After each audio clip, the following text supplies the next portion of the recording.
ಮಾಡ್ತಾ ಇದ್ದೀನಿ. ನಿನ್ನೆ ದಿನ ದೇಸಾಯಿ ಕಡೆ ಗುಂಡಾಗಳು ನನ್ನನ್ನು ಕೊಲ್ಲೋದಕ್ಕೆ ಪ್ರಯತ್ನ ಪಟ್ಟಾಗ ನನಗಾದ ಗಾಯ. I object your honour. ಇದೆಲ್ಲ ಕಟ್ಟುಕತೆ. ಇವರು ಬ್ರಿಲಿಯಂಟ್ ಲಾಯರ್. ಈ ಕೇಸನ್ನ ಗೆಲ್ಲೇಬೇಕು ಅನ್ನೋ ಉದ್ದೇಶದಿಂದ ತಮ್ಮ ಕೈಯಾರ ಗಾಯ ಮಾಡಿಕೊಂಡು ಸುಮ್ನೆ ದೇಸಾಯಿ ಅವರ ಮೇಲೆ ಆರೋಪ ಹೊರಿಸ್ತಿದ್ದಾರೆ. ಶ್ರೀಮಂತರಾದ ದೇಸಾಯಿ ನಾನು ಈ ಆರೋಪಿಗಳ ಪರವಾಗಿ ವಕಾಲತ್ ವಹಿಸ್ಕೊಡ್ದು ಅಂತ ನನಗೆ ಹಣದಾಸೆ ತೋರಿಸಿ ನನ್ನನ್ನು ಕೊಂಡ್ಕೊಳ್ಳಕ್ ಪ್ರಯತ್ನ ಪಟ್ರು. ಅದಕ್ಕೆ ನಾನು ಒಪ್ಲಿಲ್ಲ. ಅದಕ್ಕೋಸ್ಕರ ಈ ಕೊಲೆ ಸಂಚು ನಡೆಸಿದ್ದಾರೆ. ಹೌದು, ದೇಸಾಯಿ ಅವರು ನಿಮ್ಮನ್ನ ಹಣ ಕೊಟ್ಟು ಕೊಂಡ್ಕೊಳ್ಳೋಕ್ ಪ್ರಯತ್ನ ಪಟ್ರು ಅಂತ ಹೇಳೋದಕ್ಕೆ ಸಾಕ್ಷಿ ಏನ್ರಿ? ಸಾಕ್ಷಿ ಕೊಡೋದಕ್ಕೆ ಶಕ್ತಿ ಇಲ್ಲದಂತ ಮೂರ್ಖ ವಕೀಲ ನಾನಲ್ಲ. ಕಾರ್ತಿಕ್,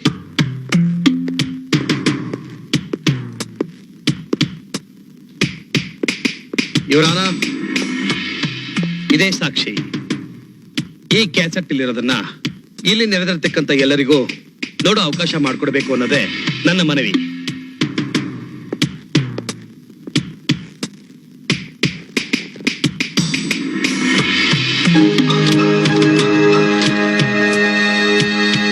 ಇದರಲ್ಲಿ 10 ಲಕ್ಷ ರೂಪಾಯಿ ದುಡ್ಡಿದೆ. ನಿನ್ ಜೀವಮಾನ ಪೂರ್ತಿ ಕಷ್ಟಪಟ್ಟರು ಇಷ್ಟೊಂದು ಹಣ ಒಟ್ಟಿಗೆ ಸಂಪಾದನೆ ಮಾಡಕ್ ಆಗ್ತಾ ಇರ್ಲಿಲ್ಲ. ಈ ಹಣ ತಗೊಂಡು ಮರ್ಯಾದೆಯಿಂದ ಆ ಕೇಸ್ನ ಕೈ ಬಿಟ್ಬಿಡು.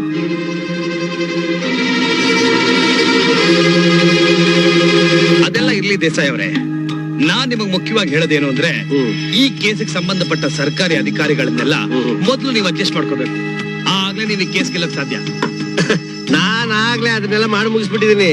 ಮಹಜರ್ ಮಾಡಕ್ ಬಂದ ತಹಶೀಲ್ದಾರರು ಹೊಡೆದು ಸಾಯಿಸದೇ ಇದ್ರು ಹೊಡೆದು ಸಾಯಿಸಿದ್ದಾರೆ ಅಂತ ರಿಪೋರ್ಟ್ ಬರ್ದಿದ್ದಾರೆ. 1 ಕೋಟಿ ರೂಪಾಯಿ ಖರ್ಚು ಮಾಡಿದ್ರು ಈ ಚೆಕ್ ಬರ್ದ ಹಾಗೆ ಬಂದೋಬಸ್ತ್ ಮಾಡಿದೀವಿ. ಏನೇ ಆಗ್ಲಿ ದೇಸಾಯಿ ಅವರೇ, ನಿಮ್ ಮಗಳು ಯಾವ್ದೋ ಕಾರಣಕ್ಕೆ ಸತ್ತಿದ್ದಕ್ಕೆ ನೀವು ಅವ್ರ ಮನೆಯವ್ರ ಮೇಲೆಲ್ಲ ಕಂಪ್ಲೇಂಟ್ ಕೊಡಬಾರ್ದಾಗಿತ್ತು. ಅದೆಲ್ಲ ನಿಮ್ಗೆ ಯಾಕ್ರಿ? ಕೈ ಒಟ್ಟಿದ್ದೀರಾ, ಕಾಸು ಕೊಟ್ಟಿದ್ದೀನಿ. ಮರ್ಯಾದೆಯಾಗಿ ನಾನು ಹೇಳ್ದೋಷ್ಟು ಮಾಡಿ, ಗೊತ್ತಾಯ್ತಾ? Out out. ದೇಸಾಯಿ, ನಾನೇನು ಬೀದಿಲಿ ಬೆಳೆದ ಕಂತ್ರಿ ನಾಯಿ ಅಲ್ಲ. ನೀನ್ ಆನೆ ಬೆಲೆ ಕೊಟ್ಟು ಕತ್ತೆಗಳನ್ನ ಕೊಂಡ್ಕೊಂಡು ಆನೆ ಮೇಲೆ ಕುಳಿತಿದ್ದೀನಿ ಅಂತ ಮೆರೆತಿದ್ಯಾ? ಅರಮನೆಯಲ್ಲಿರೋ ಪಟ್ಟದಾನೆ ರಾಜನ್ ಕೂರ್ಸ್ಕೊಂಡು ಮೆರೆಸುತ್ತೆ ಹೊರತು ನಿನ್ನಂತ ಕಂತ್ರಿ ನಾಯಿನಲ್ಲ. ನೀನು ಕರ್ಮಾನ್ ಇಟ್ಕೊಂಡು ಜಯಿಸ್ತೀನಿ ಅಂತ ಹೋರಾಡ್ತಿದ್ಯಾ? ನಾನ್ ಧರ್ಮಾನ್ ಇಟ್ಕೊಂಡು ಜಯಿಸ್ತೀನಿ ಅಂತ ಹೋರಾಡ್ತಿದ್ದೀನಿ. ನಿನ್ ಕರ್ಮ ನನ್ ಧರ್ಮನ್ ಜಯಿಸುತ್ತೋ ಇಲ್ಲ ನನ್ ಧರ್ಮ ನಿನ್ ಕರ್ಮನ್ ತುಳಿಯುತ್ತೋ ನೋಡೇ ಬಿಡೋಣ.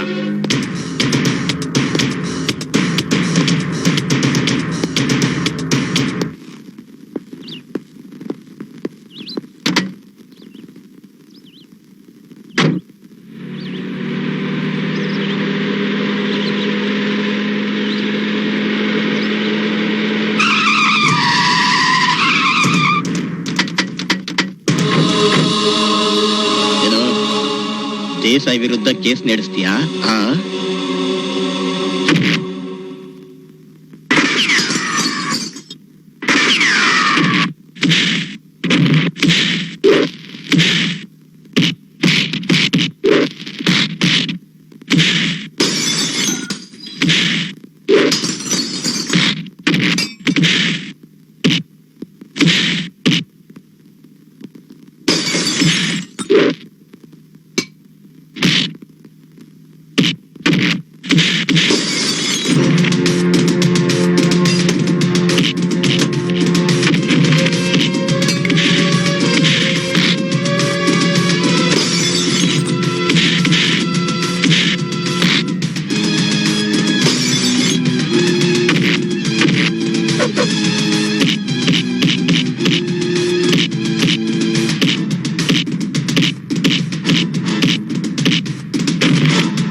ಇವರಾನ ಸರ್ಕಾರಿ ಅಧಿಕಾರಿಗಳನ್ನ ತನ್ನ ವಶದಲ್ಲಿ ಇಟ್ಕೊಂಡು ಸುಳ್ಳು ಸಾಕ್ಷಿ ಆಧಾರಗಳನ್ನು ಸೃಷ್ಟಿಸಿ ಒಂದು ಮನೆತನದ ಗೌರವ ಪ್ರತಿಷ್ಠೆ ನನ್ನ ನಾಶ ಮಾಡಕ್ ಕೊಟ್ಟಿದ್ದಾನೆ ಈ ದೇಸಾಯಿ. ಹೆಣ್ಣಿನ ರಕ್ಷಣೆಗೋಸ್ಕರ ಮಾಡಿರೋ ಕಾನೂನನ್ನ ದುಷ್ಟ ಶಕ್ತಿಗಳು ದುರುಪಯೋಗ ಪಡಿಸಿಕೊಂಡು ಬೇಕಾದಷ್ಟು ಮಾನಸ್ಥ ಹೆಣ್ಣು ಮಕ್ಕಳಿಗೆ ಮೃತ್ಯುವಾಗಿದೆ. ಜೀವನದ ಕಷ್ಟ ನಷ್ಟಗಳಿಗೆ ಎದೆ ಕೊಟ್ಟು ಸಹಿಸಲಾಗದೆ ದುಡುಕಿ ಸಾಯ್ತಾ ಇರೋ ಎಷ್ಟೋ ಹೆಣ್ಣು ಮಕ್ಕಳ ಆಕಸ್ಮಿಕ ಸಾವಿನ ಹಿಂದೆ ಎಷ್ಟೋ ಮುಗ್ಧ ಜನರ ಭವಿಷ್ಯನೇ ನಾಶ ಆಗ್ತಾ ಇದೆ. ಇವರಾನ ವರದಕ್ಷಿಣೆ ಕಿರುಕುಳ ಇಲ್ಲ ಅಂತ ಹೇಳಲ್ಲ, ಇದೆ 100ಕ್ಕೆ1 1000ಕ್ಕೆ10. ಮಿಕ್ಕಿದ ಸಾವಿಗೆಲ್ಲ ಬೇಕಾದಷ್ಟು ಕಾರಣಗಳಿವೆ. ಸತ್ತ ಕಿಚ್ಚಿನಿಂದ ಹೆತ್ತೋರು ಕೊಡೋ ದುರುದ್ದೇಶ ಪೂರ್ವಕವಾದ ದೂರಿನಿಂದ ಗೌರವಸ್ಥ ಕುಟುಂಬದವರನ್ನೆಲ್ಲ ಬಂಧಿಸಿ ಜೈಲಿನಲ್ಲಿಟ್ಟು ಜಾಮೀನನ್ನು ನಿರಾಕರಿಸ್ತಿರೋ ಈ ಕಠಿಣವಾದ ಕಾನೂನನ್ನ ಸರಿಪಡಿಸಬೇಕು ಅಂತ ಈ ಶ್ರೇಷ್ಠ ನ್ಯಾಯಾಲಯದಲ್ಲಿ ನ್ಯಾಯಾಧೀಶ ಸಮ್ಮುಖದಲ್ಲಿ ರಾಜ್ಯದ ಹಾಗೂ ದೇಶದ ಆರೋಪಿಗಳ ಪರವಾಗಿ ಮನವಿಯನ್ನು ಸಲ್ಲಿಸ್ತಾ ಪ್ರಾರ್ಥಿಸಿಕೊಳ್ಳುತ್ತೇನೆ. ಇದು ನನ್ನೊಬ್ಬನ ಕೂಗಲ್ಲ, ಈ ಬಂಧನಲ್ಲಿ ಸಿಕ್ಕಾಕೊಂಡಿರೋ ಎಷ್ಟೋ ಜನರ ಕೂಗು. ಸುಳ್ಳು ವರದಕ್ಷಿಣೆ ಮಾರಿ ಯಾವತ್ತು ನಿಮ್ಮನೆ ಹೋಗ್ತಾಳೋ, you be careful. This is not my problem. This is not my family problem. This is not my state problem. This is my nation's problem. Mr. Rajat, you are going out of way. I am sorry, Your Honor. ಸತ್ಯ ಘಟನೆಗಳ ನೈಜ ಚಿತ್ರನ ನಾನೇ ಮುಂದೆ ಇಟ್ಟಿದ್ದೀನಿ. ತಪ್ಪು ಮಾಡಿ ದುಡುಕಿ ಸತ್ತವಳು ಹೆಣ್ಣೆ. ಯಾವುದೇ ತಪ್ಪು ಮಾಡದೆ ವಿನಾಕಾರಣ ಆಕಸ್ಮಿಕ ಪರಿಸ್ಥಿತಿಗೆ ಸಿಕ್ಕಾಕೊಂಡು ಶಿಕ್ಷೆ ಅನುಭವಿಸ್ತಾ ನ್ಯಾಯಕ್ಕೆ ಮುಖವಟ್ಟಿ ನಿಂತಿರೋ ಇವಳು ಹೆಣ್ಣೆ. ಇವರಾನ ಸತ್ಯ ಅಸತ್ಯಗಳನ್ನ ಪರಿಶೀಲಿಸಿ ಯಾವ ತೀರ್ಪು ನೀವು ಕೊಡ್ತಿರೋ ಅದು ಇವರ ಬದುಕಿನ ತೀರ್ಪಾಗಿರುತ್ತೆ. ಅದೇ ಈ ಕುಟುಂಬದ ಅಂತಿಮ ತೀರ್ಪಾಗಿರುತ್ತೆ. That's all your honour. ಇದುವರೆಗೂ ನಡೆದ ವಾದ ವಿವಾದಗಳನ್ನು ಕೇಳಿ ಪ್ರತ್ಯಕ್ಷ ಸಾಕ್ಷಿಗಳನ್ನು ಪರಿಶೀಲಿಸಿದ ನಂತರ ದೇಸಾಯಿ ಅವರು ಕೊಟ್ಟಿರುವ ದೂರು ಸುಳ್ಳೆಂದು ಸ್ಪಷ್ಟವಾಗಿದೆ. ಸ್ವಾತಿಯ ಕೆಟ್ಟ ನಡವಳಿಕೆಯೇ ಅವಳ ಸಾವಿಗೆ ಕಾರಣವಾಗಿದೆ. ಮೃತಳ ಪರವಾಗಿ ದಾಖಲಾಗಿದ್ದ ದೂರುಗಳಿಗೆ ಸರಿಯಾದ ಸಾಕ್ಷಿಗಳು ದೊರೆಯದ ಕಾರಣ ಇದು ಕೊಲೆಯಲ್ಲ, ಆತ್ಮಹತ್ಯೆ ಎಂದು ಸ್ಪಷ್ಟವಾಗಿದೆ. ಈ ಜಿಲ್ಲಾ ನ್ಯಾಯಾಲಯವು ಆರೋಪಿಗಳನ್ನು ನ್ಯಾಯಾಂಗ ಕಸ್ಟಡಿಯಿಂದ ಬಿಡುಗಡೆ ಮಾಡಿದೆ. ಸುಳ್ಳು ದಾಖಲೆಗಳನ್ನು ಸೃಷ್ಟಿಸಲು ಸರ್ವೋತ್ತಮ ದೇಸಾಯಿಯವರಿಗೆ ಸಹಕಾರ ನೀಡಿದ ಈ ಕೇಸಿಗೆ ಸಂಬಂಧಪಟ್ಟ ಎಲ್ಲಾ ಸರ್ಕಾರಿ ಅಧಿಕಾರಿಗಳನ್ನು ಕೂಡಲೇ ಅವರ ಸೇವೆಯಿಂದ ಅಮಾನತುಗೊಳಿಸಬೇಕೆಂದು ಮತ್ತು ಸಂಬಂಧಪಟ್ಟ ಮೇಲಾಧಿಕಾರಿಗಳು ತನಿಖೆ ನಡೆಸಿ ನ್ಯಾಯಾಲಯಕ್ಕೆ ವರದಿ ಒಪ್ಪಿಸಬೇಕೆಂದು ಈ ಮೂಲಕ ಆದೇಶ ನೀಡಲಾಗಿದೆ. ಸರ್ವೋತ್ತಮ ದೇಸಾಯಿಯವರು ಅಧಿಕಾರಿಗಳೊಂದಿಗೆ ಶಾಮೀಲಾಗಿ ಸುಳ್ಳು ಸಾಕ್ಷಿಗಳನ್ನು ಸೃಷ್ಟಿಸಿ ನಿರಪರಾಧಿಗಳನ್ನು ಅಪರಾಧಿ ಮಾಡುವ ಉದ್ದೇಶದಿಂದ ಮತ್ತು ವಕೀಲ ರಜತರನ್ನು ಕೊಲ್ಲುವ ಸಂಚನ್ನು ಹೂಡಿರುವುದರಿಂದ ಐಪಿಸಿ ಸೆಕ್ಷನ್ 306ರ ಪ್ರಕಾರ ಸರ್ವೋತ್ತಮ ದೇಸಾಯಿಯವರಿಗೆ 6 ವರ್ಷಗಳ ಕಾಲ ಕಠಿಣ ಶಿಕ್ಷೆಯನ್ನು ವಿಧಿಸಲಾಗಿದೆ.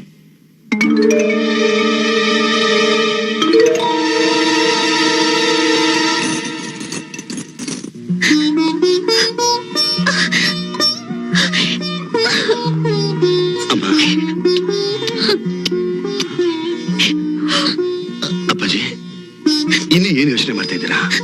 ನೀವೆಲ್ಲ ನಿರಪರಾಧಿಗಳು ಅಂತ ತೀರ್ಪು ಕೊಟ್ಟಾಯ್ತಲ್ಲ, ಇನ್ಮೇಲೆ ಸಂತೋಷವಾಗಿರುತ್ತಾನೆ.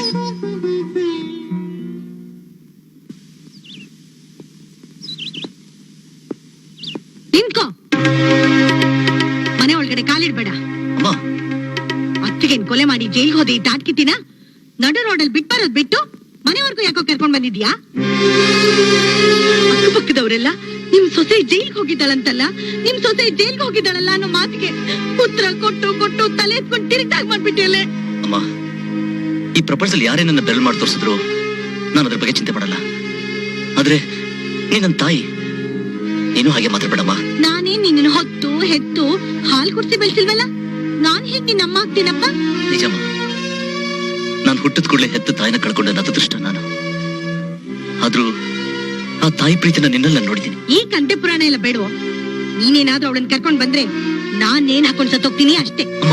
ನಾನ್ ಬದುಕಿರ್ಬೇಕು ಅಂದ್ರೆ ಇವಳನ್ ಬಿಟ್ಟು ನೀನ್ ಮಾತ್ರ ಮನೆ ಒಳಗಡೆ ಬಾ. ನನ್ ಪ್ರಾಣ ಹೋದ್ರು ಸರಿ, ನಾನ್ ಇವಳನ್ನ ಮನೆ ಒಳಗ್ ಸೇರ್ಸಲ್ಲ. ಇವಳು ಜೀವಂತವಾಗಿರೋವರೆಗೂ 4 ಜನರ ಮಧ್ಯೆ ನೀನ್ ತಲೆ ಎತ್ಕೊಂಡ್ ತಿರ್ಗಕ್ಕಾಗಲ್ವೋ? ಇವಳಿಂದ ಬಂದಿರೋ ಕೆಟ್ಟ ಹೆಸರನ್ನ ಅಳ್ಸಕ್ಕಾಗಲ್ವೋ? ನೀನ್ ಇವಳನ್ ಬಾಳ್ಸಕ್ ಹೋದ್ರೆ ನಿನ್ ಬಾಳು ನರಕ ಆಗೋಗುತ್ತೆ ಕಣೋ. ನಾಚಿಕೆ ಮಾನ ಸ್ವಲ್ಪ ಇದ್ರೆ ಇದನ್ ತಗೊಂಡು ಹೊರಟು ಹೋಗ್ತಾರೆ.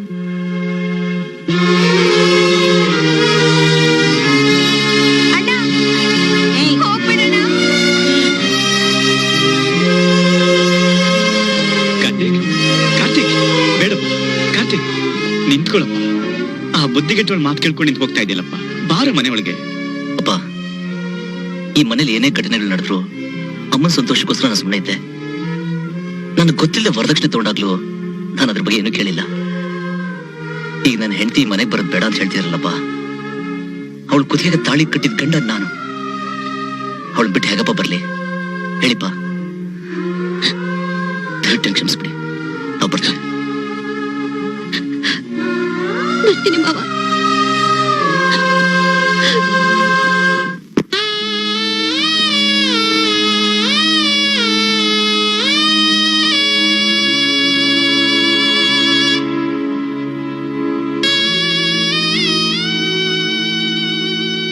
ಅಪ್ಪಾಜಿ, ಅಪ್ಪಾಜಿ, ಹೇಳಿ ಅಪ್ಪಾಜಿ, ಊಟ ಮಾಡೋಣ. ಕೂತ್ ಹಾಗೆ, ನಿಂತ ಹಾಗೆ, ಮಲಗದ ಹಾಗೆ. ಅವನಿಗೆ ಹಾರ್ಟ್ ಅಟ್ಯಾಕ್ ಆಗೋಯ್ತು ಅಂತಾರೆ. ಅವನಿಗೆ ಟೆನ್ಷನ್ ಜಾಸ್ತಿ ಆಯ್ತು, BP ಬಂತು, ಶುಗರ್ ಬಂತು, ಕಿಡ್ನಿ ಫೇಲ್ ಆಗೋಯ್ತು ಅಂತಾರೆ. ಅವನಿಗೆ ಬ್ಲಡ್ ಕ್ಯಾನ್ಸರ್ ಬಂದು ಇನ್ನು 6 ತಿಂಗಳು ಬದುಕೋದು ಅಂತ ಅವನ ಆಯಸ್ಸನ್ನು ನಿಗದಿಪಡಿಸ್ಬಿಡ್ತಾರೆ. ಅಪಾರವಾದ ವೇದನೆ, ನೋವು, ಸಂಕಟದಿಂದ ನನ್ನ ಮನಸ್ಸು ಕೊತ ಅಂತ ಕುದಿತಾ ಇದ್ರು. ಇನ್ನೂ ನನಗೆ ಯಾಕೆ BP ಬರ್ಲಿಲ್ಲ, ಯಾಕೆ ಹಾರ್ಟ್ ಅಟ್ಯಾಕ್ ಆಗ್ಲಿಲ್ಲ, ಯಾಕೆ ಶುಗರ್ ಬರ್ಲಿಲ್ಲ, 6 ತಿಂಗಳಲ್ಲಿ ಸಾಯೋಂಥ ಬ್ಲಡ್ ಕ್ಯಾನ್ಸರ್ ನನಗೆ ಯಾಕೆ ಬರ್ಲಿಲ್ಲ? ಅಪ್ಪಾಜಿ, ಬೇಡಿ ಅಪ್ಪಾಜಿ, ಈ ಕೆಟ್ಟ ದಿನಗಳಲ್ಲಿ ಆ ಅನಿಷ್ಟ ನೆನೆಸ್ಕೊಳ್ಳೋದು ತಪ್ಪು. ನೋಡಿ, ನಿಮಗ್ ಕೈ ಮುಗಿದು ಕೇಳ್ಕೊತಾ ಇದ್ದೀನಿ. ಎಷ್ಟೋ ಜನಕ್ಕೆ ತಂಪು ನೆರಳು ಕೊಡ್ತಾರೋ ನೀವು, ಹೊಂಗೆ ಮರ ಇದ್ದ ಹಾಗೆ. ಅದೇ ಬಿತ್ತೋದ್ರೆ ಹೇಗಪ್ಪಾಜಿ? ಆ ಹೊಂಗೆ ಮರನ ಬೋಳ್ ಮಾಡ್ಬಿಟ್ಟಪ್ಪ ದೇವ್ರು, ಬೋಳ್ ಮಾಡ್ಬಿಟ್ಟ. ನೋಡಿ ಅಪ್ಪಾಜಿ, ಇನ್ಮೇಲೆ ಈ ತರ ಕೆಟ್ಟ ಆಲೋಚನೆ ಮಾಡಿದ್ರು ನನ್ ಮೇಲೆ ಆಣೆ. ನಡೀರಿ ಊಟ ಮಾಡೋಣ.